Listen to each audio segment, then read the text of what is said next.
¿Pueden ver la pantalla? Profe, antes de comenzar tengo una pregunta. Sí, decime.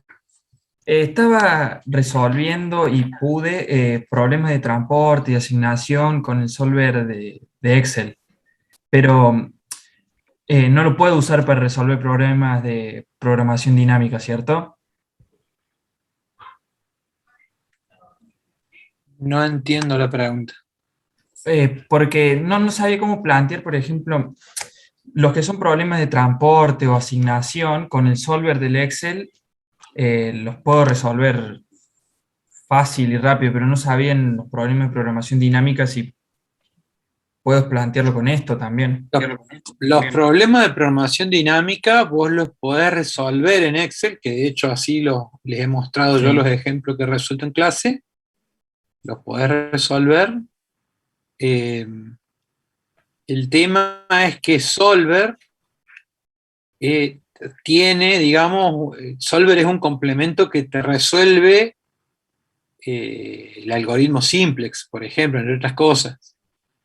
No hay un complemento, digamos, que vos lo instales sobre Excel y te resuelva automáticamente un programa dinámico. Vos sí lo podés usar para hacer las tablas y bueno, facilitar los cálculos de las cuentas. Eso sí, pero, Pero pero no claro, hay no un hay ningún complemento complemento. donde vos digas ingrese los datos, digamos, del modelo y te lo resuelva solo. Eso no tiene Excel. Ah, perfecto. Gracias.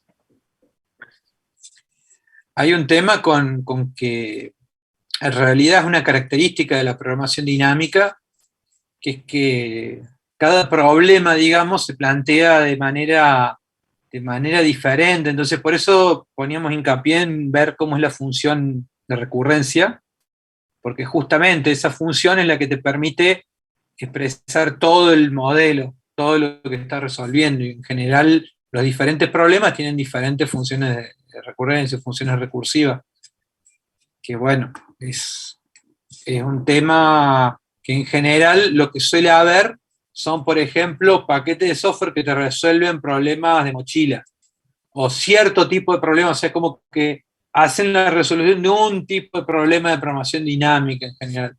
Y algunos que tienen un poquito más de flexibilidad, digamos, pero en general no hay uno que te resuelva cualquier programa dinámico. ¿De acuerdo? O sea, en general, digamos, lo más parecido a eso sería que lo programes con algún lenguaje de programación. O lo resuelvas, bueno, con Excel así haciendo las cuentas. Bien. ¿Todo claro? Sí, profe. Buenísimo. Vamos a ver tema nuevo. Si queda algo de tiempo, me quedo y respondo algunas preguntas que tengan. Y bueno, pero hoy sí o sí hay que arrancar ya, así que vamos por ello. Proceso de decisión. Una cosa les voy a pedir, porque bueno, estamos viendo las diapositivas, así que es posible que si entra gente no me dé cuenta acá, así que avísenme ustedes, por favor, que si hay alguien en la sala de espera. Sí, yo voy a mirar cada tanto, pero bueno, por las dudas, si pueden, por favor, avísenme. Eh, unidad nueva, proceso de decisión. Esta unidad es muy interesante porque vamos a analizar, digamos, aspectos que tienen que ver con lo que es la teoría de decisión, que entre otras cosas, digamos, lo que me permiten es caracterizar los problemas de decisión, o sea, clasificarlos. No es solo que los voy a poder clasificar, digamos, la ventaja que le voy a sacar a esto, sino que al poder clasificarlos y poder ver las características que tienen, me es más fácil buscar cuál es la herramienta que me resuelve el tipo de problema. ¿Sí? O sea, voy a clasificar los distintos problemas y según las características que tienen, va a ser más fácil identificar los conjuntos de herramientas que me van a servir para resolver ese tipo de problemática. ¿Sí? Entonces, como que nos da una estructura a los distintos modelos de investigación operativa y los distintos problemas que nos podemos encontrar. Adicionalmente, vamos a ver para muchos de esos tipos de problemas, en esta unidad, vamos a estar viendo modelos que nos ayuden a resolver. Es un poco distinto a lo que veníamos resolviendo antes, y van a ver que hay muchos problemas reales con los que ustedes se encuentran, que si se toman la molestia de pasarlos a este formato, los van a poder encarar con este tipo de herramientas.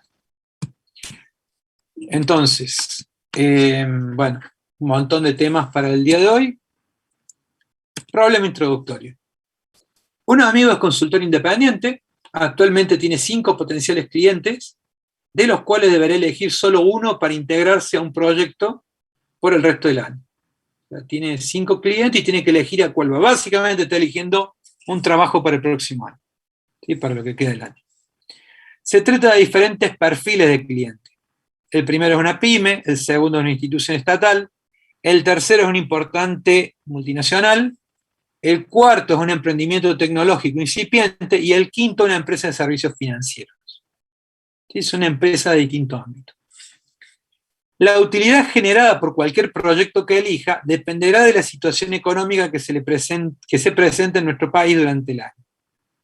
Como son organizaciones de distintas industrias, los resultados previstos son muy diferentes. O sea, no es lo mismo la economía cómo afecta a la pyme que cómo afecta a la multinacional o a los servicios financieros.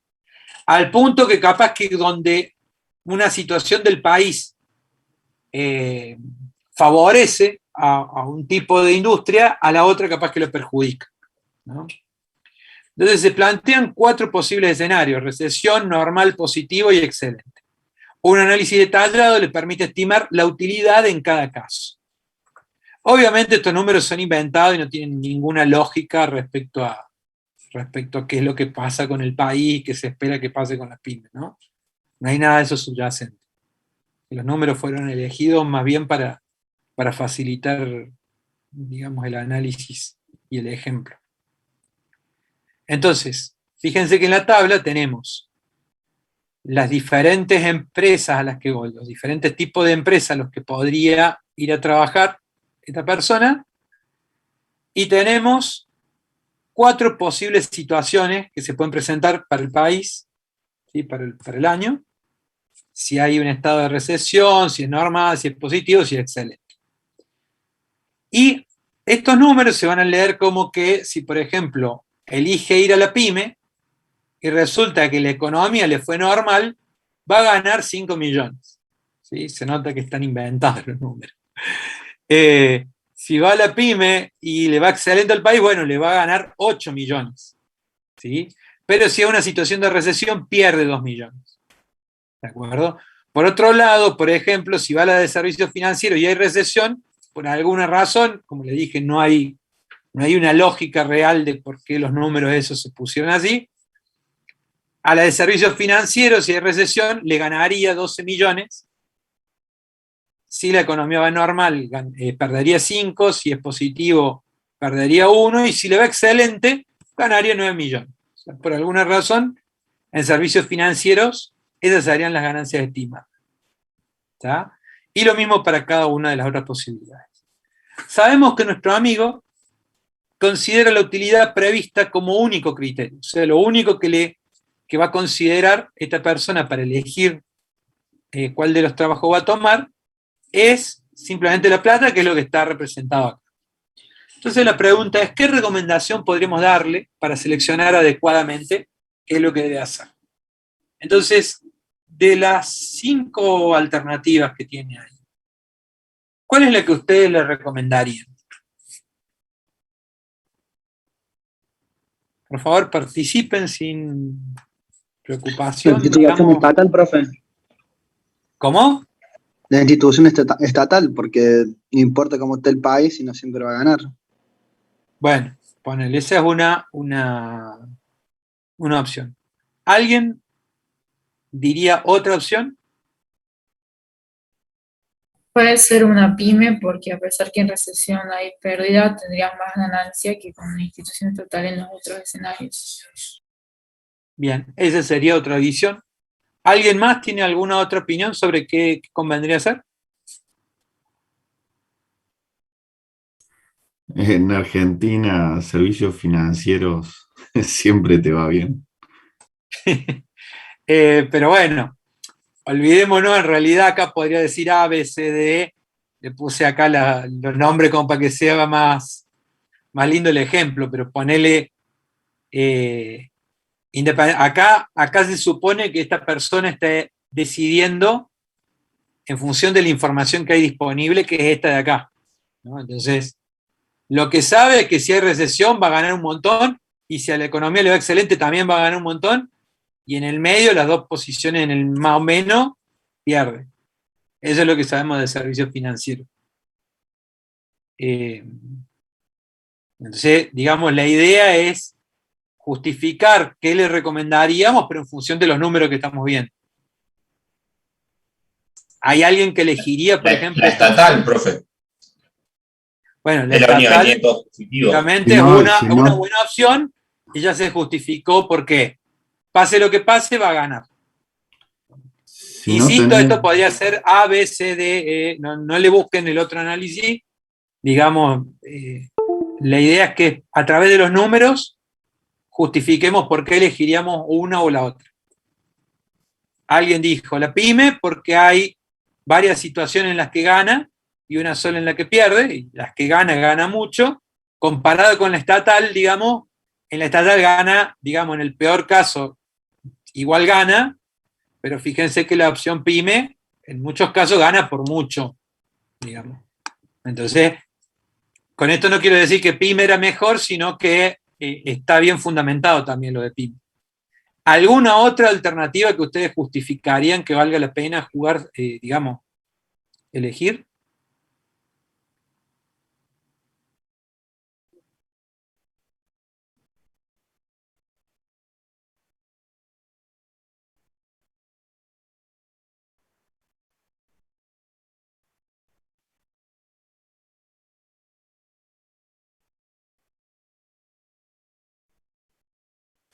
¿Nadie consideraría, por ejemplo, el tema del emprendimiento? Puede ser, porque es la que más plata ganas. Nada más que te tienen que dar el escenario de recesión, que es medio complicado, o sea, no sé. A ver, en la práctica, claro, porque ahí vos podés pensar, bueno, justo un emprendimiento que aprovecha la situación de recesión para generar algo.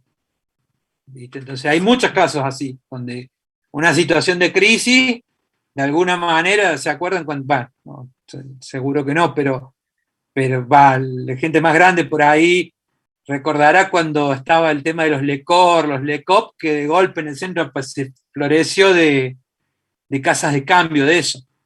¿Sí? O sea, fue un momento coyuntural donde en general la economía estaba muy mal, pero a los que pusieron esas casas, bueno, tienen que haber juntado en pala. Entonces, bueno, supongamos que hay algún emprendimiento que saca alguna ventaja justo de la situación de recesión y entonces, bueno, le va bien y está bien la justificación, o sea, de hecho, es la que más pagaría de todas las situaciones. En la que más ganaría plata es si va a un emprendimiento y justo al país le toca recesión. ¿Alguna otra opción que alguien podría pensar que es buena idea?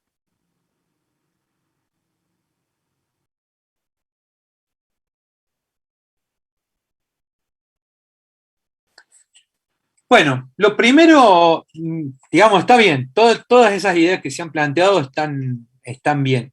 Digamos, son buenas fundamentaciones. Lo primero que hay que entender de esta situación es que hay, digamos, muchas formas de ver este mismo problema.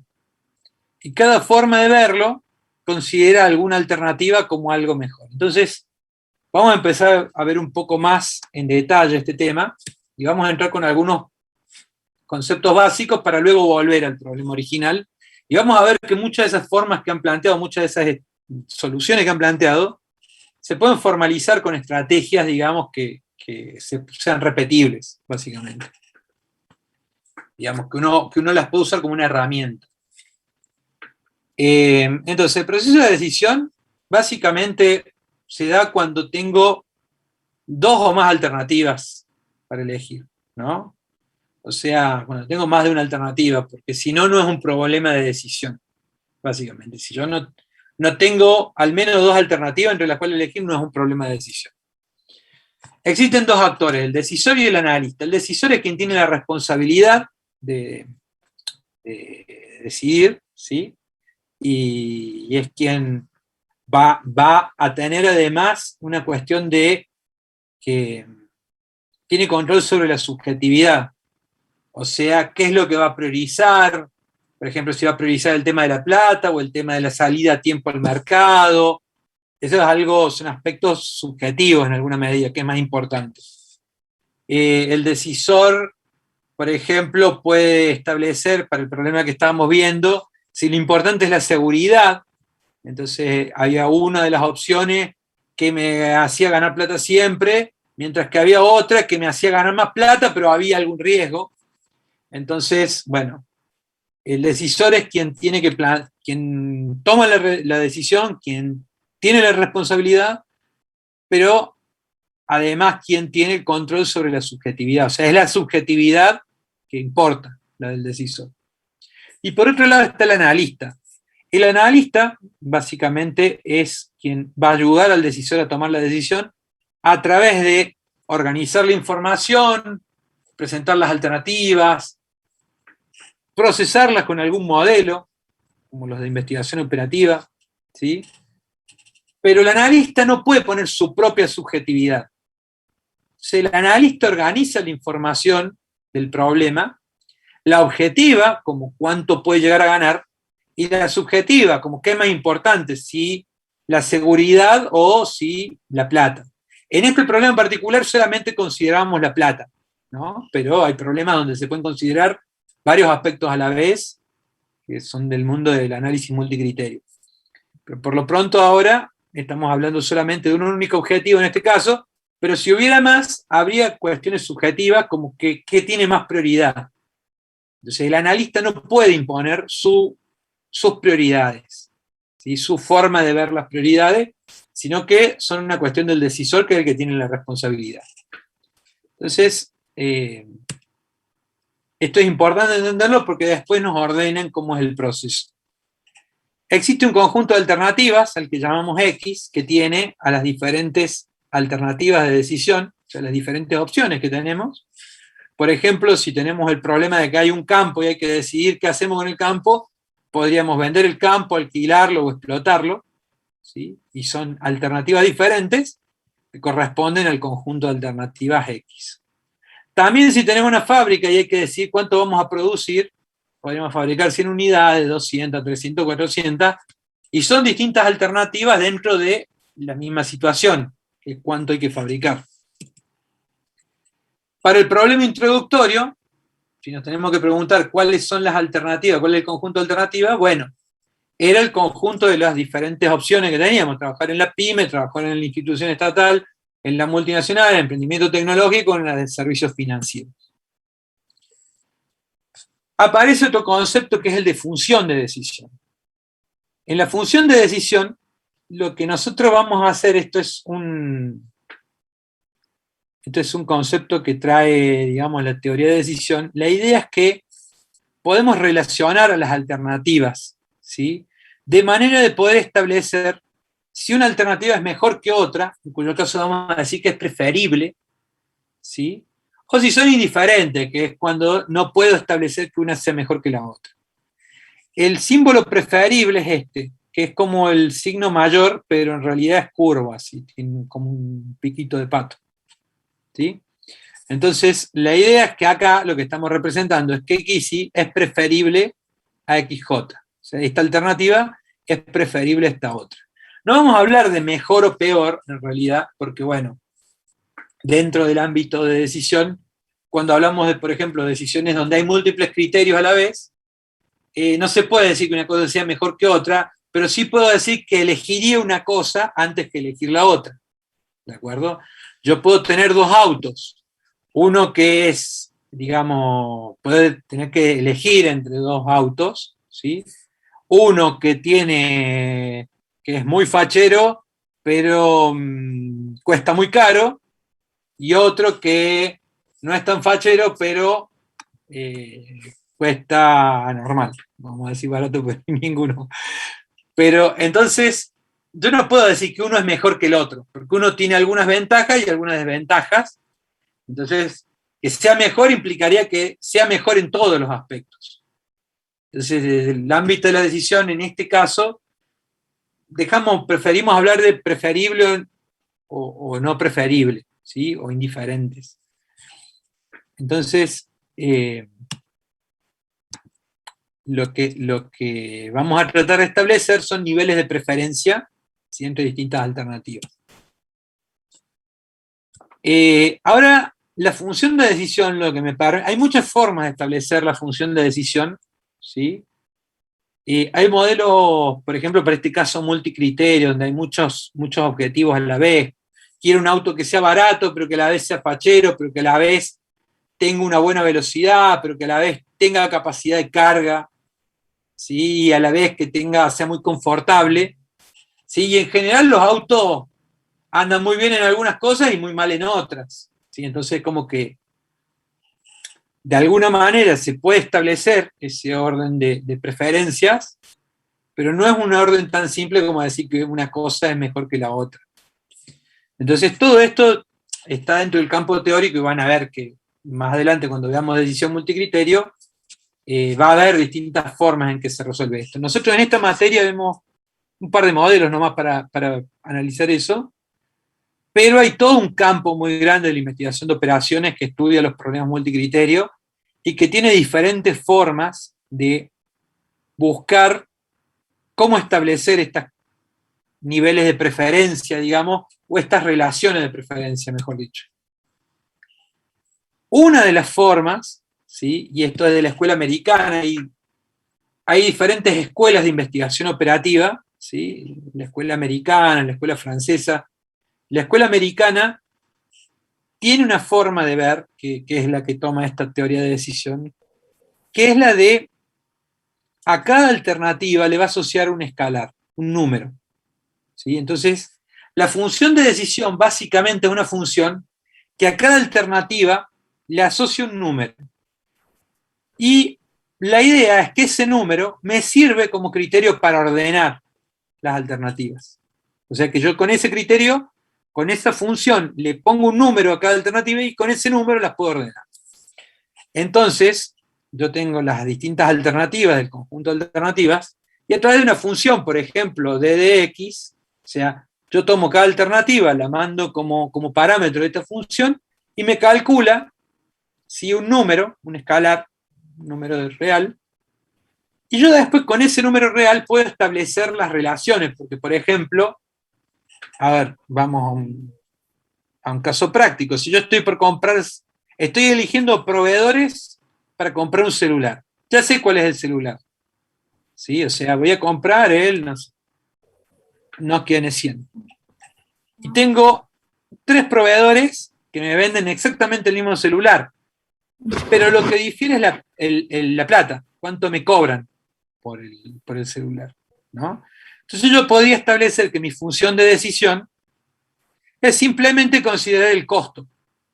Entonces acá está el proveedor 1, que no sé, se llama Joaquín, Mariela y Marcelo, ¿sí? Pero la función de decisión me convierte a cada proveedor, o podría ser, no sé, Claro, lo que sea, Personal, y qué sé yo, y el telecentro de la esquina, y lo importante es que cada uno me convierte, digamos, la función de decisión en un número, supongamos el costo del celular, para simplificar. Entonces yo directamente después, ya que el celular es el mismo, y voy a considerar que lo único que voy a tener en cuenta es el costo, para mí es simple después identificar cuál es el proveedor preferible, ¿sí? ¿Cómo ordeno a los proveedores? Porque el que tenga el costo más bajo, o sea, el valor mínimo en su función de decisión, es aquel que yo elegiría para comprarles, ya que quiero minimizar el costo. ¿De acuerdo? Para el problema que estamos analizando, ¿sí? O no, olvidémonos de ese problema por un momento, pero supongamos que tenemos la posibilidad de tres negocios diferentes y la función de decisión es cuánta plata me va a generar el negocio, ¿sí? Entonces, yo puedo buscar el máximo, ya que son beneficios, y la que tiene el valor máximo del escalar bueno, es la que elijo y ya está. Hasta acá parece bastante tonto, ¿sí? Porque estoy analizando un único atributo. El problema es que generalmente los problemas, la función de decisión no va a ser tan simple como decir el costo de una cosa o digamos, cada alternativa va a ser más complicado establecer cómo es la función de decisión. Pero lo importante es la mecánica que existe acá. Porque la idea subyacente, no importa qué tan complejo sea el modelo, no importa qué tan compleja sea la función de decisión, es que yo tengo una alternativa, con la función de decisión la convierto en un número y el número me sirve para ordenarla de mejor a peor. ¿Sí? No todos los modelos, la Escuela Francesa de Investigación Operativa, por ejemplo, propone algunos modelos que se salen de esa lógica, que no funcionan de esa manera. ¿Sí? Que no generan un número mágico con el cual ordeno las cosas. Y tiene su justificación, digamos, pero bueno, no viene al caso. Sin embargo, hay un montón de formas de pensar y de formas de resolver problemas, y de hecho esta lógica, ustedes ya la han tratado en algún momento seguramente, o han convivido con ella. No sé si han tenido ya alguna materia de gestión de proyectos de administración de riesgos. ¿Ustedes han visto en alguna materia el concepto de administración de riesgos?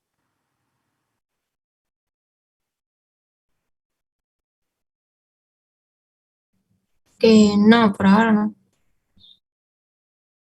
Bueno, la idea principal es, imagínense que ustedes tienen que hacer un proyecto, entonces la idea es tener en los papeles, haber pensado qué riesgos tienen, ¿sí? Para, digamos, evitar que si aparece esta situación, le genere un problema en el proyecto. Entonces, una buena práctica, digamos, de la administración de proyectos es hacer administración de riesgos. Básicamente en la administración de riesgos lo que se hace una tormenta de ideas con gente del equipo y se buscan qué cosas podrían ocurrir que nos perjudiquen en el proyecto. Entonces ustedes tienen, no sé, quieren poner una planta nueva en qué sé yo, Córdoba, en Altagracia. Y entonces empiezan a tirar ideas sobre qué podría pasar en Altagracia, digamos, en ese proyecto de poner la planta, qué podría pasar que pudiera perjudicarlo. En general, bueno, hay una visión de que el riesgo también podría ser positivo, pero bueno, no nos vayamos por ese lado. Entonces, ustedes pueden decir, bueno, puede pasar que la municipalidad nos ponga un costo adicional, ¿no? Puede pasar que haya un cambio regulatorio que haga que, no sé, sea más cara la electricidad. Podría pasar que sea difícil conseguir operarios en esa zona, entonces haya que relocalizar gente. Podría pasar, no sé, un brote zombie. O sea, ustedes tiran todas las ideas que se les puede ocurrir al respecto y una vez que tienen ese listado, obviamente no van a hacer un tratamiento para todas. La idea es priorizar cuáles son los riesgos más importantes y a eso se les va a dar un tipo de tratamiento. En general ustedes van a armar el plan pensando en que esa situación, digamos, se desactive, que no pueda ocurrir o que estén muy cubiertos de esa situación. Y a los otros riesgos por ahí los van a tener, a los de menor prioridad, van a tener planes de contingencia. Entonces van a decir, bueno, si ocurre, lo resuelvo con esto. Entonces, no es que evito que ocurra, sino que si ocurre, le voy a dar un paliativo. Y a los de menor prioridad todavía, capaz que, no sé, se le hace alguna otra forma, digamos, de tratamiento. Idealmente todos deberían estar tratados, pero bueno, quizás riesgos muy improbables y que tienen muy poco impacto no les quedan ahí sueltos. En teoría deberían tratarlos a todos, tendrían que tener planificado qué es lo que harían con cada cosa. La idea es que como para establecer ese orden, ¿sí?, se analizan dos aspectos de cada riesgo. La probabilidad de ocurrencia y el impacto, que por ejemplo podría ser cuánta plata les costaría si ocurre. Por ejemplo, si el gobierno puede poner, no sé, un impuesto adicional, ¿sí?, o puede poner una regulación que implique, tiene que hacer una adaptación a la planta que implique un costo. Entonces, Una cosa es la probabilidad de que ocurra eso y otra cosa es cuánta plata me saldría que ocurra. ¿Sí? De esas dos cosas se hace la estimación y después se calcula el producto y eso se llama exposición al riesgo. Ese número que es el producto de la probabilidad por el costo. Y eso lo hago por cada riesgo. Entonces, ese número, después, yo lo utilizo para armar una curva, digamos, de Pareto. Ustedes escucharon la regla de Pareto, seguramente que básicamente es una regla de la economía, pero que se aplica mucho en ingeniería en distintos aspectos, que dice que el 20% de las causas, ¿sí?, está asociada al 80% de los costos. Que también en stock es que el 20% capaz que del stock es el 80%, está relacionado al 80% de la plata que se está moviendo. O sea, el 20% de los productos que tengo, en realidad, corresponden al 80% del movimiento de materiales. Entonces, ¿cuál es la idea? Que yo calculo la exposición y después tomo, los ordeno de mayor a menor, ¿sí? Busco el 20% más relevante, o sea, los primeros riesgos, los que quedaron rankeados arriba, que sumen digamos, que sean el 20% y eso van a sumar el 80% de la exposición. Entonces, sobre esos riesgos voy a dar prioridad y voy a hacer el plan de manera de evitar que ocurran esos riesgos. ¿De acuerdo? De manera de que no pueda haber problema, ¿sí?, con eso. Y sobre los problemas que quedan menos priorizados, bueno, hago planes paliativos, etc. Entonces, ahí, por ejemplo, eso es administración de riesgos, no tiene que ver con operativa, ¿sí?, con investigación de operaciones, pero ustedes observan que la lógica con la que está funcionando eso, es decir, yo a cada alternativa o cada situación le asocio un escalar, que en este caso es la exposición. Y eso después me sirve para priorizar, para elegir, para algo. Entonces, esa lógica, digamos que acá es muy evidente, cuando digo el costo, busco la de menor costo, bueno, ahí también está presente. Y hay modelos más complejos donde está, e incluso, no sé, por ejemplo, cuando dicen en qué momento en la industria aeronáutica, ¿sí?, empiezo a meter todo lo que puedo para evitar que un avión se caiga. Gran rotación de personal, muchas horas de descanso, muchos días de descanso, mantenimiento preventivo, y empiezo a hacer todo eso, ¿no? Pero yo podría aumentar las horas de descanso infinitamente, ¿sí? O sea, puedo aumentarlas tanto como se me vaya ocurriendo. Y mientras más horas haga, digamos, de descanso, y bueno, va bajando más la probabilidad de riesgo. Y con el mantenimiento preventivo pasa lo mismo. Y con la antigüedad del avión pasa lo mismo. O sea, yo podría decir, bueno, tengo un límite y cada cierta cantidad de años al avión lo dejo desactivado, ¿sí?, para minimizar las probabilidades de que se caiga. Pero ¿por qué no minimizar, digamos, por qué no dejarlo fuera de actividad 2 años antes? ¿Sí? Que se está acercando esa fecha. Debería disminuir el riesgo. ¿Por qué no 5 años antes? ¿Por qué no 10 años antes? Entonces, nunca hay un límite en ese sentido. Pero las empresas tienen que tomar una decisión de dónde está el límite. Y en general lo que hacen es una cuenta de costos, digamos, terminan haciendo alguna cuenta de costos, de cuánto le costa de multa, en indemnizaciones, en distintas cuestiones, y terminan llegando a un número, ¿sí?, con el que hacen algún punto de equilibrio, ¿sí? Y más allá de las regulaciones y demás, obviamente. Entonces, básicamente esta lógica de llevar todo a algún escalar con el cual tomar la decisión, está en la propia administración, en la propia ciencia de la administración, ¿no? Por lo menos de la literatura que viene, digamos, de Estados Unidos, de la escuela americana.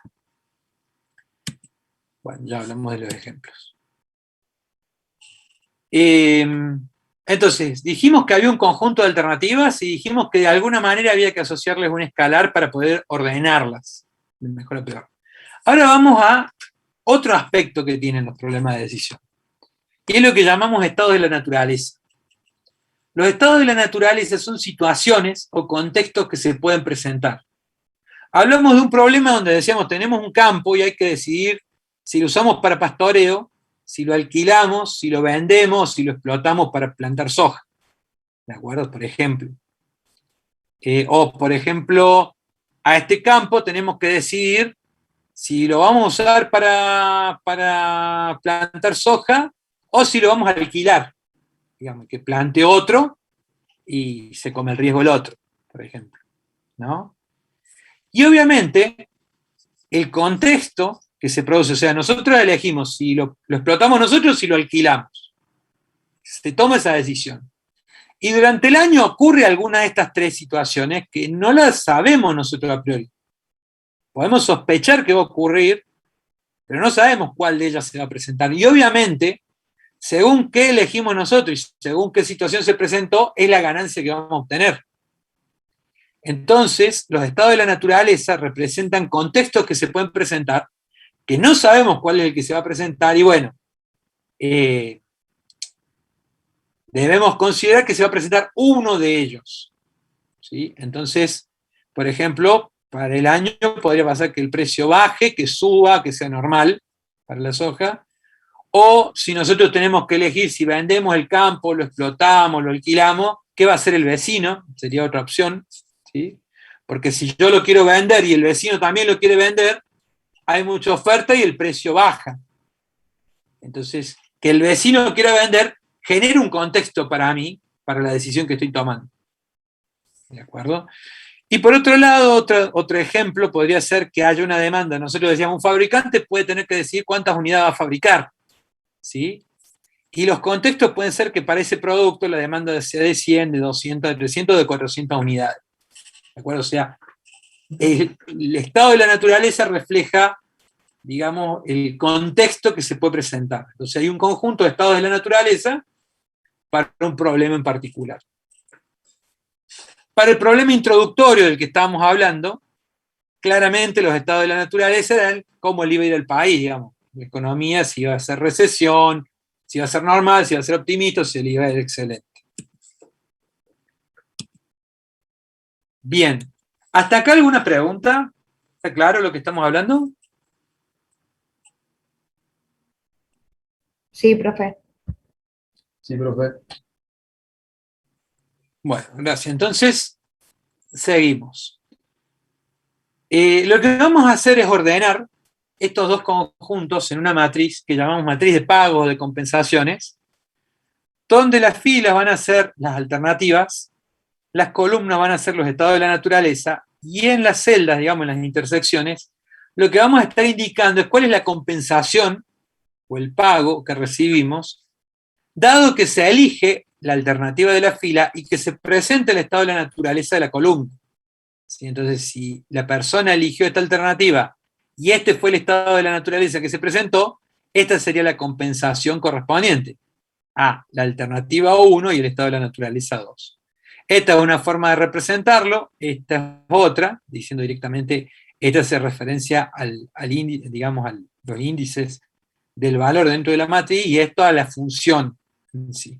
Hay una función de compensación a la cual yo le indico como parámetros qué alternativa voy a tomar y qué estado de la naturaleza se puede presentar, y me dice cuál es el valor C sub I J. Entonces, esto básicamente, para los problemas, esto debería ser un dato. En la vida real es posible que tengan que ser estimaciones que ustedes hagan a partir de algún otro modelo o a partir de algún tipo de cálculo o esfuerzo adicional. Pero en general, digamos, esto supone que de alguna manera, implícita o explícitamente, es un dato. ¿Sí? Entonces, el problema es que en la vida real muchas veces ese dato también lo van a tener que calcular a ustedes. A partir de estos elementos de los que hemos hablado, es que se produce esta posibilidad de caracterizar los problemas, de clasificarlos, ¿sí? En lo que llamamos universos. ¿Sí? Entonces, La idea es la siguiente. Vamos a hablar de que hay 4 universos. Hay libros donde a este universo hostil, lo consideran un caso particular de universo incierto. ¿Sí? Hay libros que a este universo no lo consideran en sí, sino que lo consideran un subconjunto de algún otro universo en general incierto. Pero bueno, en el libro que estamos usando de referencia nosotros lo tenemos así, como 4 universos. Universo cierto, incierto, probabilístico o estocástico, y el universo hostil. Cuando hablamos de universo cierto, básicamente vamos a estar hablando de problemas donde hay un único estado de la naturaleza. O sea, por la razón que sea, porque realmente hay un único estado, o porque se decide que se va a trabajar con un único estado porque es el más probable, porque no tenemos capacidad de, digamos, no nos dan los costos para analizar todos los estados. Por la razón que sea, estamos considerando que solamente vamos a tratar un único estado de la naturaleza como el. En general, esto se considera así, principalmente en situaciones donde es el caso más probable, ¿sí? Donde se considera que este es el más probable, por cuestiones de análisis, digamos, se va a elegir el más probable como el de referencia, bueno, y se considera un único estado de la naturaleza. Es difícil que no existan muchos estados de la naturaleza, es un problema. Entonces, universo cierto es cuando tengo, digamos, se considera un único estado de la naturaleza. Universo incierto es cuando considero 2 o más estados de la naturaleza. El problema introductorio que vimos es un problema de universo incierto, ¿sí? Porque ahí, digamos, estamos analizando qué empresa trabajarle, considerando que el país le puede ir con recesión, con economía normal, con economía optimista o con excelente. Entonces, estamos considerando muchos estados de la naturaleza que se pueden presentar, es universo incierto. Es universo probabilístico cuando son 2 o más estados de la naturaleza, como en el caso de universo incierto, pero además yo tengo información de probabilidad sobre cada cosa. O sea, yo, digamos, sé que hay estados de la naturaleza más probables que otros y de alguna manera lo cuantifico. ¿Sí? Entonces, si tengo esa información de probabilidad, los modelos, con la forma en la que le puedo encarar el problema es distinta. ¿Sí? Y el universo hostil, básicamente, la característica principal es que tengo alternativas, tengo 2 o más alternativas, y tengo 2 o más estados de la naturaleza, pero los estados de la naturaleza son decisiones que puede tomar otro decisor, ¿sí? Otra persona, o personas, digamos, grupo de personas. Entonces, ¿cuál es la diferencia con el universo incierto? Porque hasta ahí parece como universo incierto. 2 o más alternativas, 2 o más estados de la naturaleza. Lo que cambia es que en universo incierto yo considero que son situaciones que se van a presentar, ¿sí? Y son cosas que ocurren. Mientras que en universo hostil son decisiones que toma alguien, los estados de la naturaleza. Entonces, ¿qué pasa? El otro puede especular, porque se supone que es un decisor racional. Entonces, este es el caso, por ejemplo, en que, imagínense ahí la facultad y tenemos la fotocopiadora de la planta baja y la fotocopiadora, no sé, del último piso. Entonces, digamos, ponele que la decisión que están tomando, o hablemos de las cafeterías, la cafetería de la planta baja y la cafetería del último piso. Entonces, ponele que estamos hablando de la cantidad de café, mejor dicho, del costo de la taza de café. ¿Sí? Entonces, el de la cafetería de abajo podría elegir mantener el precio actual, bajarlo o subirlo. ¿De acuerdo? Si él toma esa decisión y sus estados de la naturaleza son, por ejemplo, si la economía le va bien, con recesión o excelente, ¿sí? evidentemente no hay una especulación de parte de la economía, ¿sí?, sobre qué va a elegir, a qué precio va a poner el café el dueño de la cafetería de abajo. ¿De acuerdo? Entonces va a ocurrir algún estado de la economía y va a definir cuánta plata va a ganar el dueño de la cafetería según qué eligió. Por otro lado, si yo analizo el problema desde la perspectiva de nuevo, el dueño de la cafetería puede bajar el precio, mantenerlo o subirlo, pero los estados de la naturaleza ahora van a ser la decisión que tome sobre el precio de la taza de café, el de la cafetería de arriba. Ocurre algo, que es que si por ejemplo el de la cafetería de arriba lo mantiene normal, ponele, al precio del café, si el de la cafetería de abajo lo mantiene normal, ponele que gana lo mismo que antes. Estamos en un estado normal. Pero si baja el precio, empezaría a ganar plata porque le quitaría clientes, ponerle al de la cafetería de arriba. Y si lo sube, capaz que pierde cliente, pero bueno, compensa porque gana plata. Ahora, ¿qué pasa si el decisor de la cafetería de arriba, en lugar de mantenerlo normal, elige, considerando este tema de que puede perder clientes, también bajar el precio? ¿Sí? Entonces, la ganancia del de la cafetería de abajo cambiaría.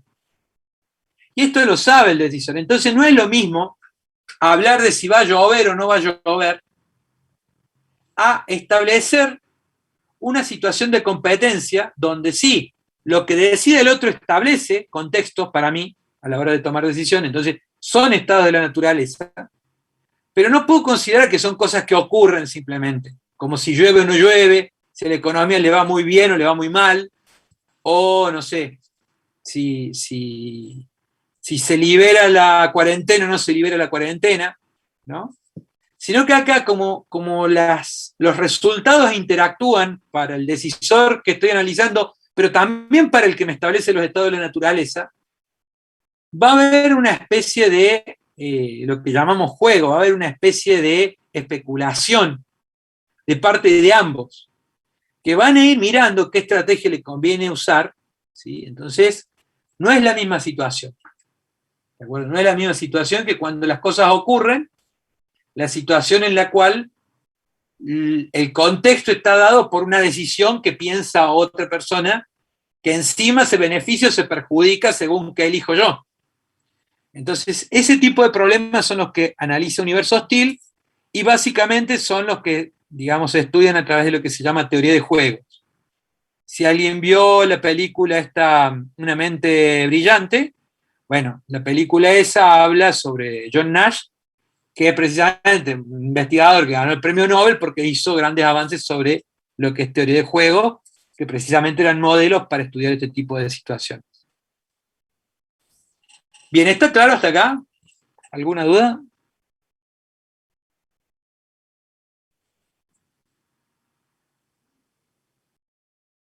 Sí, profe, vamos bien. Genial, gracias. Entonces, universo cierto. Dijimos, se considera un único estado de la naturaleza.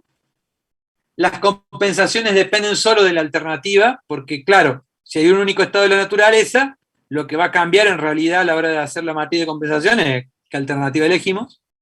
La función de decisión es básicamente la compensación sobre la alternativa.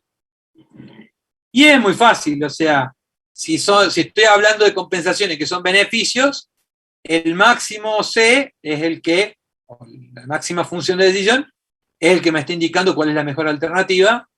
Y si estuviera hablando de costos, si las compensaciones son costos, el mínimo C correspondería, bueno, al menor valor de función de decisión y sería la alternativa que querría elegir. ¿De acuerdo? Entonces, si estoy buscando proveedor para celular y todos me ofrecen el mismo celular y lo que cambia es el costo, la función de compensación, digamos, la función de compensación es sí, suponiendo que el costo no va a variar según ningún contexto, entonces tengo un problema simple, o sea, tengo la lista de proveedores y cuánto me están cobrando y busco el más barato y ya está. El menor de las compensaciones corresponde a la alternativa que debería elegir. ¿Sí? Si es para beneficio, bueno, es al revés, buscar el máximo y ya está. Y son distintos negocios de inversión, y lo único que estoy analizando es, hay un único contexto que se puede presentar. Por ejemplo, si sé que voy a poner un plazo plata en un plazo fijo, ¿sí? Digo, bueno, tengo esta cantidad de plata y la voy a poner sí o sí en un plazo fijo. Y tengo 3 bancos que me dan tasas distintas, y ya decidí que voy a poner toda la plata en un único plazo fijo a 30 días. En principio, lo único que cambia es cuánta plata voy a recibir. Según el banco, me va a dar un monto diferente de plata. Entonces, simplificando el problema así, bueno, es un problema de universo cierto, donde, digamos, el máximo beneficio me está indicando la mejor opción. Ya hemos visto modelos que están dentro de este universo. Por ejemplo, programación lineal. ¿Por qué? Programación lineal, ¿se acuerdan que tenía un supuesto que era el de la certidumbre? Asumíamos que los parámetros que ponemos en el modelo eran conocidos, eran ciertos, eran determinísticos, eran lo que iba a ocurrir. Entonces, cuando hacíamos programación lineal, no considerábamos diferentes contextos. Ustedes recuerden que cualquier problema de programación lineal, vamos a fabricar producto 1 y producto 2, y usamos horas de mano de obra y materia prima.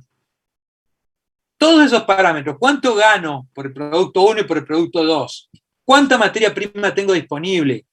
¿Cuántas horas de mano de obra tengo disponible en el mes? Todos eran parámetros ciertos, eran conocidos. No había distribución de probabilidad ahí, no había, puede ser que tenga 100 horas de mano de obra o 150. ¿Sí? Eso no existía cuando armaba el modelo y lo resolvía. Después podíamos hacer análisis de sensibilidad, que es otra cosa. O sea, nosotros consideramos los parámetros esos ciertos y después analizamos qué pasa si cambiaban. Pero cuando armábamos el modelo y lo resolvíamos, estábamos asumiendo que había una única posibilidad, que era que la disponibilidad de materia prima y de horas de mano de obra fueran los números que poníamos, y que lo que ganábamos por cada producto fuera lo que poníamos. Entonces, programación lineal es un modelo que cae dentro de lo que es universo cierto. Después acá puse otro ejemplo, que es el modelo CEP, que lo vamos a ver sobre el final del año, que son modelos para hacer optimización de stock, ¿sí? de inventario. Que también es un modelo de universo cierto porque no hay probabilidad, digamos, en juego. Conozco ciertos costos del stock y calculo cuánta es la cantidad que debería pedirle al proveedor periódicamente para tener el menor costo posible. Bien, eso en cuanto a universo cierto. Cuando ustedes resolvían problemas en análisis 1 y 2 de minimización de una búsqueda del mínimo, del máximo, también estaban resolviendo problemas de universo cierto. Ahora entramos en universo incierto, ¿sí? Y por la clase de hoy solamente vamos a estar tratando problemas de este tipo, ¿sí? De universo cierto no vamos a hablar más, ¿sí? En el práctico capaz que resuelvan un par de ejercicios de calcular mínimos y máximos, pero nosotros ya directamente en eso no hablamos más. Básicamente son situaciones donde tengo un único estado de la naturaleza. En el universo incierto tengo 2 o más estados de la naturaleza y no sé la probabilidad de cada uno, digamos.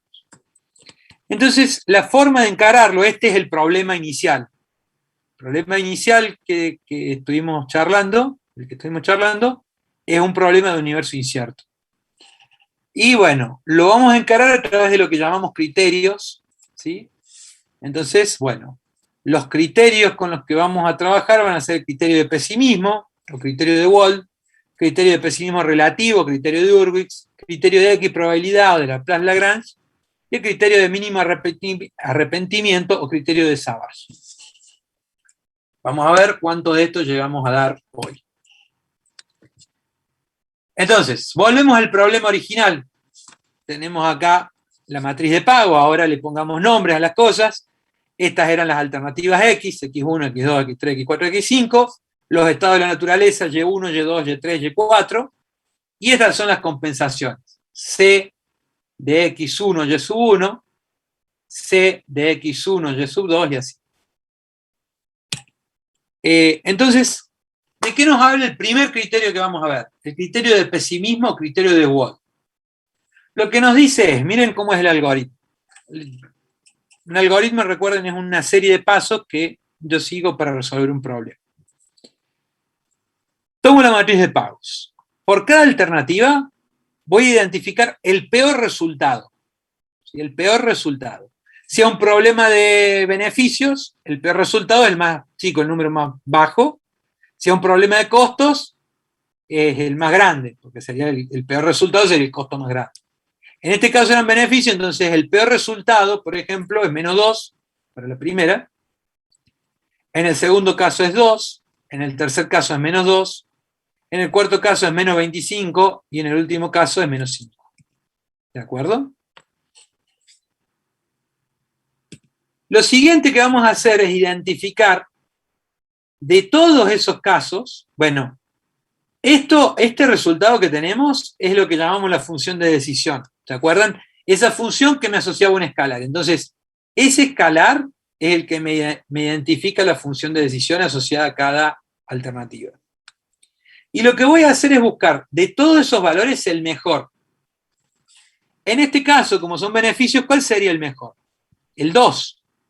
¿De acuerdo? O sea, repito, primero empezamos para cada alternativa buscando el peor resultado. Menos 2, 2, menos 2, menos 25, menos 5. Y de todos ellos busco el mejor. En este caso sería el 2. ¿De acuerdo?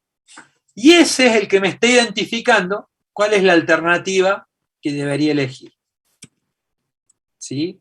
Entonces esto se llama criterio también max-min o min-max, porque lo primero que hicimos fue calcular el mínimo y de ello busqué el máximo. Entonces eso sería maximizar el mínimo. ¿De acuerdo? O sea, de todos los mínimos busqué el máximo. Por eso es max-min. Si hubiera sido costo, hubiera operado al revés. Porque decía, el peor costo es el más grande. Entonces hubiera elegido el 8, hubiera elegido el 4, hubiera elegido el 10, el 30 o el 12, y de todos ellos elegí el más chico, que sería el costo menor. Entonces elegir el mejor de los peores, ¿sí? el mayor de los menores, o el menor de los mayores, si es costo.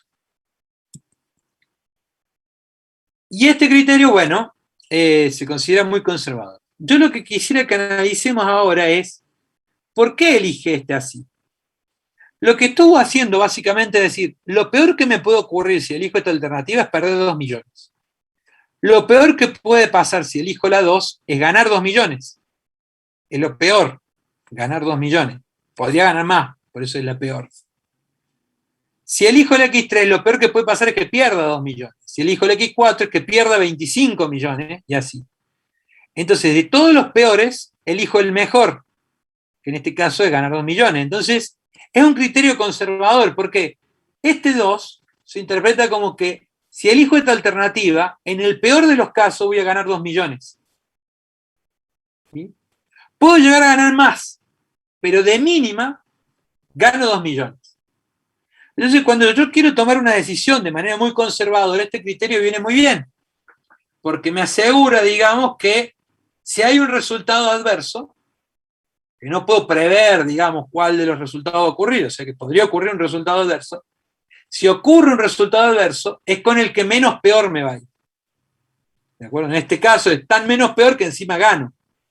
Pero bueno, si acá hubiera sido, por ejemplo, menos 1, seguiría siendo el menos malo de todo esto y seguiría eligiendo esta. Y la idea es que, bueno, con este por lo menos si pierdo 1 millón y no tanto como en los otros. ¿De acuerdo? En este caso, quedaría este. Alguien había dicho cuando eligió esta alternativa, dijo, en esta siempre gano, que básicamente está mirando eso. O sea, está diciendo, bueno, acá no puedo perder, ¿sí? Entonces, aunque las ganancias que puedo obtener no son tan grandes, digamos, tengo asegurado un mínimo, una base mínima, que es justo lo que estamos calculando acá. ¿Cuál es la base mínima para cada situación?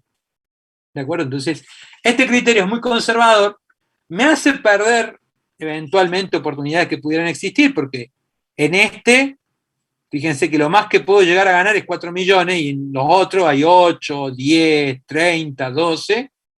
¿sí? Entonces, no estoy observando la mejor situación, pero por lo menos garantizo una base mínima. Hay situaciones en que yo quiero hacer eso, ¿de acuerdo? Si, por ejemplo, el proyecto yo tuviera que pedir un crédito entonces, si realmente no me da ganancia, voy a quedar endeudado, entonces podría ser un problema. Entonces, capaz que quiero ser conservador, por lo menos esta primera vez. Si estos fueran, por ejemplo, los tiempos de finalización de un proyecto, ¿no? Bueno, serían, no. Va a requerir mucha imaginación, digamos. Lo otro, o sea, si fueran tiempos de finalización de proyectos por ahí, yo con esto puedo elegir cuál es en la que menos tiempo de más me puedo pasar, por ejemplo. Entonces, este criterio lo que me garantiza es un mínimo, digamos, de que sé que no me puedo ir peor que el número que aparece acá. Entonces estoy eligiendo con el que menos mal me puede ir. Ese menos mal puede ser incluso una ganancia, ¿no? Pero bueno, lo que estoy garantizando es que no me puede ir peor que eso. Entonces, es por eso un criterio muy conservador. Básicamente, si el problema de beneficios, la forma en que calculo la función de decisiones a través del mínimo, como dijimos, y si es un problema de costo, busco el máximo. Porque el peor escenario es el que tiene mayor costo. ¿Quedó claro, chicos? ¿Alguna duda?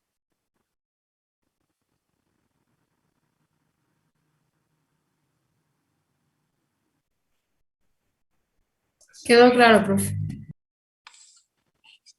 Bien, entonces, o sea, la idea es que con este criterio, fíjense que no la tengo que pensar tanto, porque ya si llevo toda la matriz, directamente ya sé identificar cuál es la alternativa más conservadora. ¿Sí? Este es el criterio y está bueno saber, digamos, cómo resolver este tipo de problemáticas así de manera rápida. No tengo que ponerme a inventar nada, sino que si estoy muy preocupado porque no me vaya mal, con esto identifico rápido cuál es con la que menos mal me puede ir y bueno, estoy eligiendo a través de eso como criterio. Después hay otro criterio que no aparece nombrado hacia a la pasada del libro, que es el criterio de optimismo, que básicamente no es un buen criterio en realidad, pero bueno, existe como tal, que es al revés que digamos, lo que va a buscar es que para cada alternativa va a buscar el mejor resultado, ¿sí? Y va a elegir el mejor del mejor, o sea, el max-max o el min-min si es de costo. El problema es que, bueno, en realidad lo único que estoy identificando en este caso sería, bueno, elegir esta alternativa porque es en la que más me prometen que me pueden pagar. Pero en realidad, no sé si es una buena idea elegir así, no está considerando cuántos resultados adversos puede haber, qué tan adversos pueden ser, digamos. En este otro tiene más sentido porque digo, bueno, por lo menos no puedo ganar menos de 2 millones con esto. Entonces, bien, me está dando una pauta. Con el otro, en realidad, es como que estoy identificando cuál es la mejor situación, pero para que se dé esa situación, no solo que tengo que elegir esa alternativa, sino que se tiene que dar que justo caiga ese estado de la naturaleza. Entonces, dependo de algo que no controlo. En cambio acá, con el criterio de pesimismo, si yo elijo esta alternativa, yo controlo que elijo la alternativa 2 y ya tengo asegurado que gano 2 millones. Puedo llegar a ganar más. O sea, de ahí me puedo ir mejor. ¿Sí? Entonces, es distinto de lo que me está diciendo. Como el criterio de pesimismo es muy pesimista, es muy conservador, aparece otro criterio que se llama criterio de pesimismo relativo o criterio de optimismo relativo, criterio de Hurwitz, que lo que dice es, vamos a hacer la suma ponderada, ¿sí? El promedio ponderado, mejor dicho, de el mejor resultado y el peor resultado que puedo obtener para cada alternativa. Entonces, en este problema de beneficios, por ejemplo, para la alternativa 1, el mejor resultado sería que gane 8 y el peor sería que gane menos 2. Entonces, la cuenta que voy a hacer es establecer un coeficiente de optimismo, ¿sí? Que se llama alfa, que mide cuánto es el optimismo relativo que tengo. Por ejemplo, si yo estoy, digamos, igualmente optimista que pesimista, le voy a poner un resultado, un alfa similar a 0,50. Entonces digo, 0,50 por 8 más 1 menos 0,50 por menos 2 me da el promedio ponderado, ¿sí?, de 3, que lo que me está diciendo es que, bueno, es como una especie de promedio entre lo mejor y lo peor que puede ocurrir. Y eso es la función de decisión de dx, ese escalar que le asociamos a cada alternativa.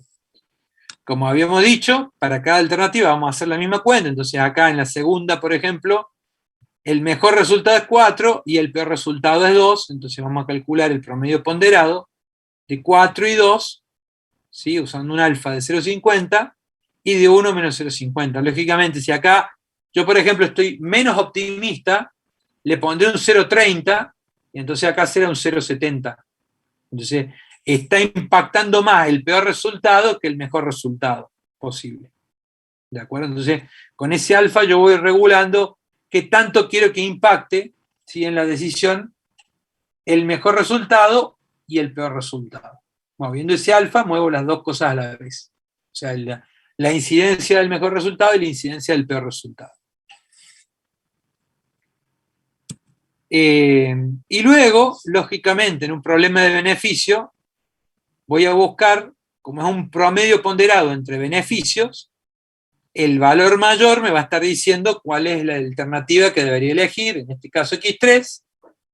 Si fuera de costo, buscaría el menor de todos, que en este caso sería este otro. ¿Quedó claro? ¿Queda claro hasta ahí?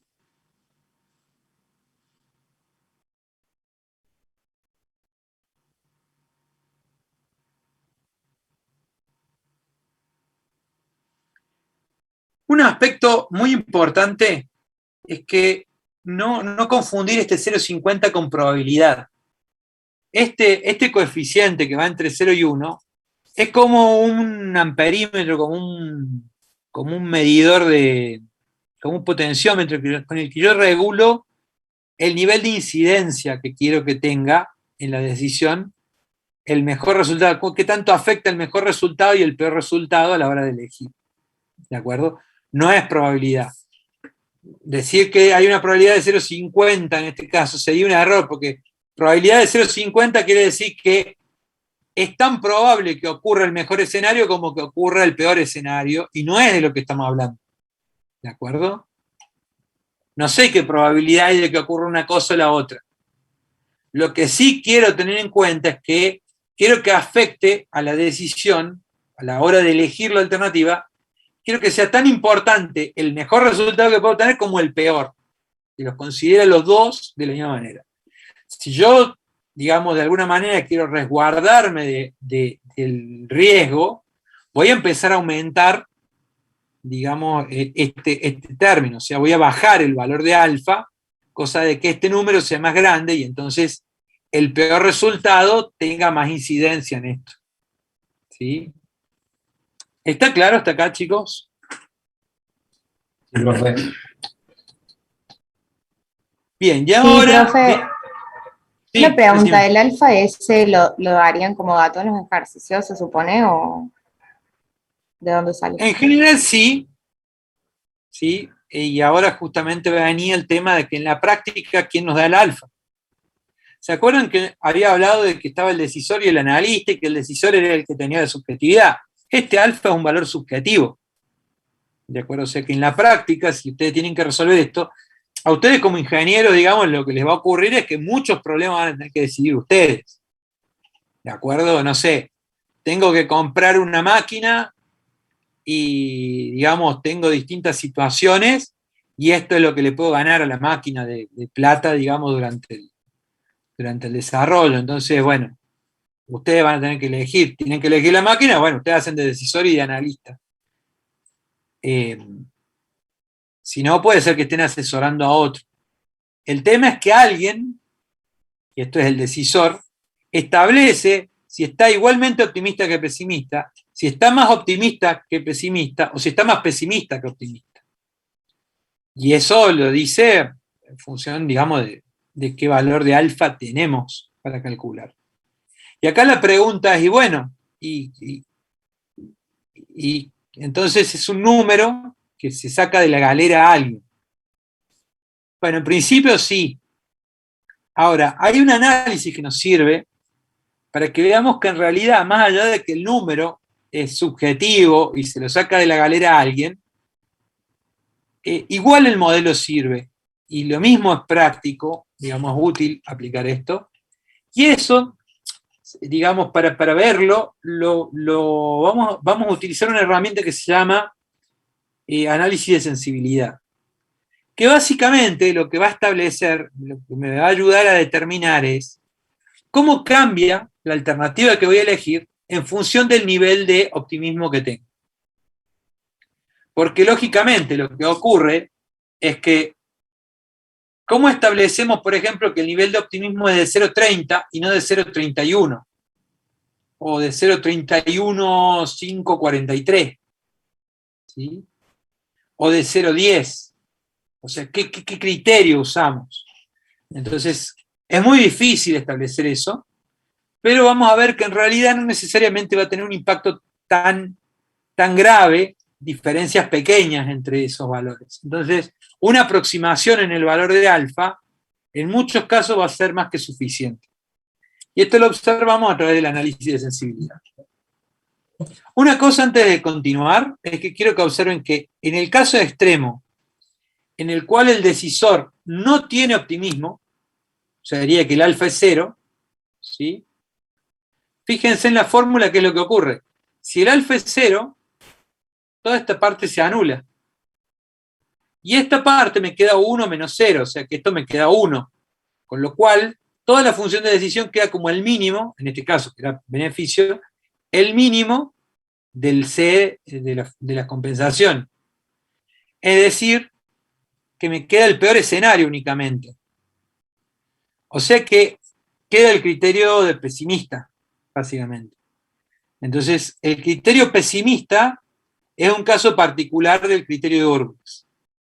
Es un caso particular en que el decisor es completamente pesimista. ¿Está claro?